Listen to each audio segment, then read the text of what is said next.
паёми асосгузори сулҳу ваҳдати миллӣ пешвои миллат президенти ҷумҳурии Тоҷикистон ҷаноби олии муҳтарам Эмомали Раҳмон ба Маҷлиси олии ҷумҳурии Тоҷикистон имрӯз ҳамчун сармашқи кори тамоми соҳаҳои хоҷагии халқи ҷумҳурӣ барои як соли дигар тавассути васоити ахбори оммад дар тамоми манотиқи кишварамон бо тантана ироа гардид. Имрӯз мисли дигар шаҳру навоии Тоҷикистони соҳибистиқлол дар корхонаву муассисаҳои шаҳри Турсунзода низ паёми тақдирсоз аз тарафи мардум хуш пазируфта шуд. کارمندان مؤسسه‌های تعلیمی شهر ترسونزاده در تالار شعبه معارف شهر جمع آمده دستجمعانه پیام پرزیدنت جمهوری تاجیکستان را تماشا کردند. باعث تذکر است که سفربر نمودن امکانات‌های بیشتر برای رشد ساحه معارف در پیام امسال مخصوص قید کرده شد. سرور دولت پیشوای ملت جناب عالی امامالی رحمان در پیام امسال خود راجع به ساحه تندرستی نیز تاکیدهای مشخص نمود.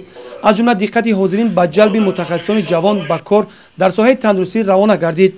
پرزیدنت جمهوری تاجیکستان قید کردند که ساحه تندرستی نیز از ساحه‌های کلیدی بوده باید برای رواج ساحه متخصصان جوان بیشتر سفربر گردند.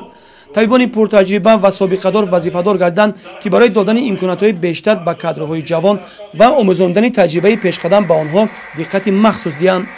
امروز زحمت پیشگان تمام ساحه‌های خواجگی خلق شهر ترسونزاده همچون در تمام کشور از تماشای پیام اساسگذار صلح و وحدت ملی پیشوای ملت پرزیدنت جمهوری تاجیکستان جناب عالی امامالی رحمان با مجلس عالی جمهوری تاجیکستان خلاصه ضروری برآوردند و نقطه‌های آن را برای یک سال دیگری فعالیت همچون رجع و سمت افزایش‌یابی کاری خود قبول نمودند.